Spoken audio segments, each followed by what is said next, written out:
Hi hello வணக்கம் and welcome to cricket Indians Tamil channel. இந்த வீடியோவில் நம்ம பற்றி பார்க்க போகிறோம் அப்படின்னா நம்மளுடைய மும்பை இந்தியன்ஸோட இரண்டாவது ரீப்ளேஸ்மெண்ட் அப்படிங்கிற அந்த ஒரு சைனிங் வந்து இப்போ நடந்திருக்கு. ஸோ யாருக்கு பதிலாக அப்படின்னா பேஸ் அட்டாக் அப்படிங்கிற அந்த ஒரு இடத்துல தான் லிசார்ட் வில்லியம்ஸ் அப்படின்னு சொல்லிட்டு ஒரு பிளேயரை நம்ம பேஸ் அட்டாக்கோட அந்த ஒரு மிகப்பெரிய இன்சைட்ஸில் வச்சுருந்தோம். ஸோ இப்போ அவர் ரூல்ட் அவுட் ஆகிட்டார் இன்ஜுரினால. ஸோ அதனால் அவரோட இடத்துல பார்த்தீங்க அப்படின்னா ஒரு சவுத் ஆப்பிரிக்காவை சேர்ந்த பவுலிங் ஆல்ரவுண்டரை தான் எம்ஐ சைன் பண்ணியிருக்கிறாங்க. யார் அவர் அப்படின்னு பார்த்தீங்கன்னா எம்ஐ கேப்டவுனுக்காக ஆடிட்டு இருந்த கார்பின் பாஷ். ஸோ டோட்டலி பார்த்தீங்க அப்படின்னா அவர் எம்ஐ கேப்டவுனுக்காக ஆடி இருக்கிறாரு. இந்த 2025 நம்மளோட எம்ஐ கேப்டவுன் சாம்பியன்ஷிப்பை வின் பண்ணாங்க. ஸோ அந்த வின்னிங் ஸ்குவாட்ல கார்பின் பாஷும் ஒருத்தர். ஸோ டோட்டலி பார்த்தீங்க அப்படின்னா ரைட் ஆர்ம் ஃபாஸ்ட் மீடியம் நல்லாவே பார்த்தீங்கன்னா நமக்கு விக்கெட் டேக்கிங் அப்படிங்கிற அந்த ஒரு விஷயம் இருக்கு. ஸோ பிளஸ் பார்த்தீங்கன்னா டீசென்டான ஒரு ரன் அப்ஸ்ல போடுவார். ஸோ அதாவது ரொம்ப எக்கனாமிக்கல் அப்படிங்கிற மாதிரிலாம் இவரை நம்ம சொல்லிட முடியாது. நமக்கு பேட்டிங் கான்ட்ரிபியூஷன் அப்படிங்கிறது கீழே வேணும் அப்படின்னாலும் நமக்கு டீசென்டான ரன்ஸ் அப்படிங்கிறதையும் ஈஸியாக அவர் அடிச்சு கொடுப்பாரு.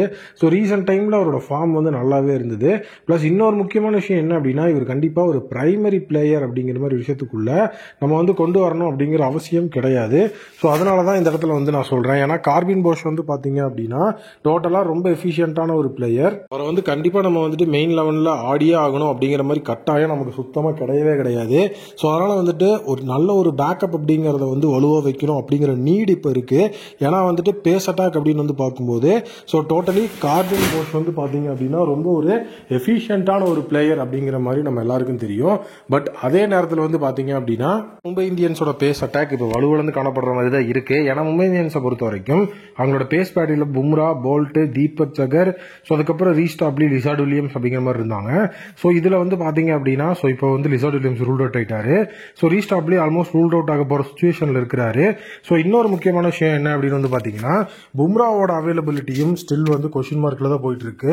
ஸோ டோட்டலி பார்த்தாங்க அப்படின்னா இப்போ நமக்கு ரீசெண்டாக கிடைச்சிருக்கிற அப்டேட் படி நம்மளுடைய பும்ராவோட இன்ஜுரி ஃபர்ஸ்ட் மேட்ச்லேயே அவர் விளையாடுற அளவுக்கு ஹீல் ஆகிட்டு இருக்கானா இல்லை ஃபர்ஸ்ட் வீக்கை அவர் மிஸ் பண்ணி டோட்டலி செகண்ட் வீக்கில் அவர் ஜாயின் பண்ணுற மாதிரி தான் இருக்கு. ஸோ இந்த விஷயத்தில் இன்னொரு மிகப்பெரிய விஷயம் என்ன அப்படின்னு பார்த்தீங்கன்னா நம்மளுடைய மும்பை இந்தியன் சைடில் சிஎஸ்கேக்கு அகெயின்ஸ்டா ஃபர்ஸ்ட் மேட்ச் அவங்க ப்ளே பண்ணுறாங்க. அவங்களுடைய ஃபுல் ஸ்ட்ரென்த் அப்படிங்கிற அந்த விஷயத்தில் அவங்க இருப்பாங்களான்னா இல்லை. ஏன்னா இந்த இடத்துல பும்ராவோட அவைலபிலிட்டி கேள்விக்குறியா இருக்கு. ஸோ அதே நேரம் ஃபர்ஸ்ட் மேட்ச் ஹர்திக் பாண்டியாவும் ஆடுவாரா அப்படிங்கிறது டவுட்டு. ஏன்னா ஹர்திக் பாண்டியா ஸ்லோ ரிட்ஃபைனால நெக்ஸ்ட் சீசனோட ஃபர்ஸ்ட் மேட்ச் ஆடக்கூடாதுன்னு சொல்லியிருந்தாங்க. ஸோ அதனால அதில் அவருமே அவைலபிளாக இருப்பாரா அப்படிங்கிறது தெரியல. ஸோ மெஜாரிட்டி பார்த்தீங்கன்னா பும்ரா, ஹர்திக் பாண்டியா இல்லாமல் தான் சிஎஸ்கேக்கு அகெயின்ஸ்டான மேட்ச்ல மும்பை இந்தியன்ஸ் களமிறங்குவாங்க அப்படின்னு தோணுது. ஸோ அதே நேரம் இப்போ கார்பின் போஷையும் ரீப்ளேஸ்மெண்ட்டாக சைன் பண்ணி அந்த இடத்துல கொஞ்சம் டீசெண்டாக ஒரு பேஸ் அட்டாக் வைக்கணும்னு நினச்சிருக்காங்க. ரீஸ்டாப்லிக்கு பார்த்தீங்கன்னா இன்னும் கொஞ்சம் எஃபிஷியன்டான பிளேயர்ஸ் அவங்க சைன் பண்ணுவாங்க.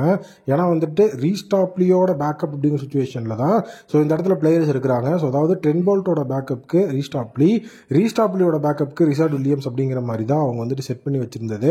ஸோ அதனால் இப்போ அந்த இடத்துல ட்ரெண்ட் போல்ட் மட்டும்தான் ஓவர்சீஸ் பேசராக இருக்கிறாரு. ஸோ அவருக்கு அடுத்தபடியாக வரப்போகிற அந்த ஒரு ஃப்ரண்ட் லைன் பேக்கப்பும் செகண்ட் லைன் பேக்கப்பும் இன்ஜுரியில் இருக்கிறாங்க. ஸோ அதை கண்டிப்பாக நம்ம பார்க்கணும். ஸோ மும்பை இந்தியன்ஸ் கார்பின் போஷை சைன் பண்ணியிருக்கிறது ஓகே தான். பட் ஆனால் பும்ராவோட அன்அவைலபிலிட்டி ஒரு மிகப்பெரிய ப்ராப்ளத்தை கிரியேட் பண்ணணும்னு நினைக்கிறேன்.